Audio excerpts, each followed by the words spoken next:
یہ عمر سب سے حکیم آئی ہے، اس کی عمریں چھوٹی ہے 60-70 سال کے آس پاس، حالانکہ پچھلی امت کی عمریں بہت بڑی تھی۔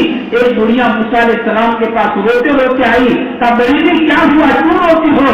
کہا کہ اللہ کے نبی میرا 300 سال کا جوان بیٹا مر گیا ہے۔ اس کی عمر کتنی بڑی؟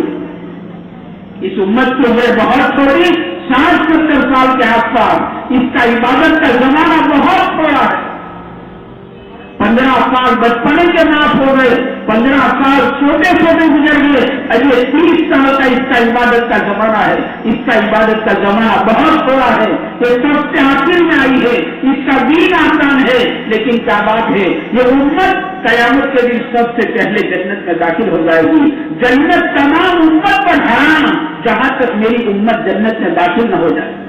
یہ پیارے حدیث کے صدقے میں ملا، جنتوں کی 120 صفیں ہوگی، اس میں سے 80 صف یہ امتی کی ہوگی۔ 120 صفیں جنتوں کی، حالانکہ 1,24,000 کم و بیش نبی آئے ہیں، ان کی امتیں ہیں، لیکن 80 صف کہتے اس امت محمدیہ صلی اللہ علیہ وسلم کی ہوگی۔ ہمیں کیا کیا نہیں، بس یہ بندہ اپنا معاملہ اللہ سے صحیح کر دے۔ جس سب قدر اللہ پاک نے دی ہے، 1000 مہینے سے زیادہ جس کی عبادت کا ثواب بیان کیا ہے، 83 برس 4 مہینے سے زیادہ جس رات کی عبادت کا ثواب، اس کے فضائل کو بیان کیا ہے قرآن کریم نے۔ یہ 1000 مہینے سے بہتر ہے۔ ایسی چاند رات اللہ پاک نے دی ہے، یہ رات میرے دوستوں اللہ کے ساتھ اپنا معاملہ صحیح کر لینے کی رات ہے۔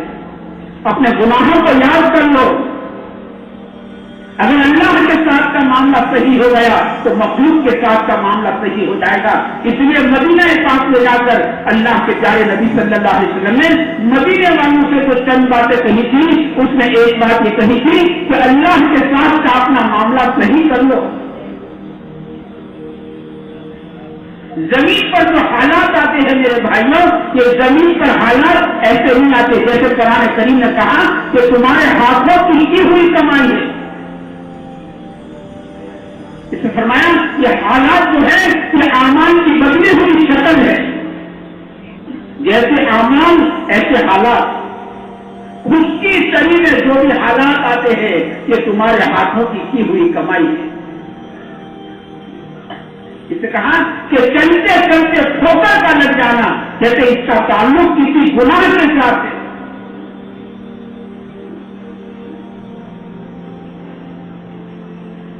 علی فرماتے رضی اللہ تعالیٰ عنہ، چلتے چلتے جا رہے ٹھوکر لگی، آپ رک کر استغفار کیا۔ ایک بزرگ گھوڑے پر سوار ہے اور گھوڑا طوفان پر چڑھا ہے، آپ اتر گئے، استغفار کیا، پھر سوار ہو گئے، اب گھوڑا برابر چل رہا ہے۔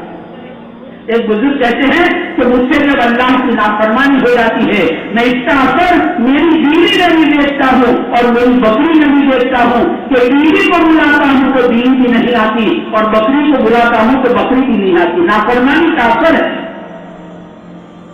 نافرمانی کا اثر ہے، گناہوں کا اثر ہے۔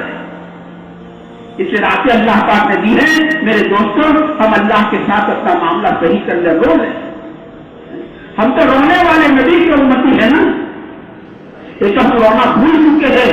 دشمنوں نے ایسی سازشیں چلائی ہے اور ایسی جابس کی کیفیت دنیا میں آئی ہے، ہماری سواریوں کے اندر آ گئی، ہمارے گھروں کے اندر آ گئی کہ پیٹ پکڑ پکڑ کر ہنستے رہو، ہم رونا بھول چکے ہیں۔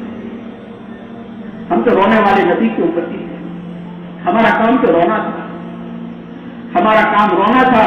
ہم تو اللہ کے ڈر سے رونے والے، اللہ کے ڈر سے رونے والے۔ دیکھو راجیہ بسریہ رحمۃ اللہ علیہ، حالانکہ اللہ کی نیک بندی ہے، بندہ ہے، پالتا ہے، لیکن اتنا رونے والی اللہ کی بندی ہے کہ کس جگہ پر بیٹھ کر راجیہ رویا کرتی تھی اور جہاں پر راجیہ کے آنسو گرا کرتے تھے وہاں گھاس سوکھ گیا تھا۔ ہم جانتے ہیں جہاں ہمیشہ پانی گرتا ہے وہاں گھاس سوکھ جاتا ہے۔ بتاؤ راجیہ کتنی روتی ہوگی اور کتنے آنسو راجیہ کے وہاں پر گرے ہوگے کہ وہاں پر گھاس سوکھ گیا۔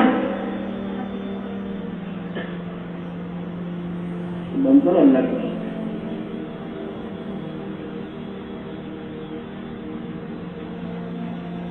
ہمارا کام تو رونا، ہم تو رونے والے نبی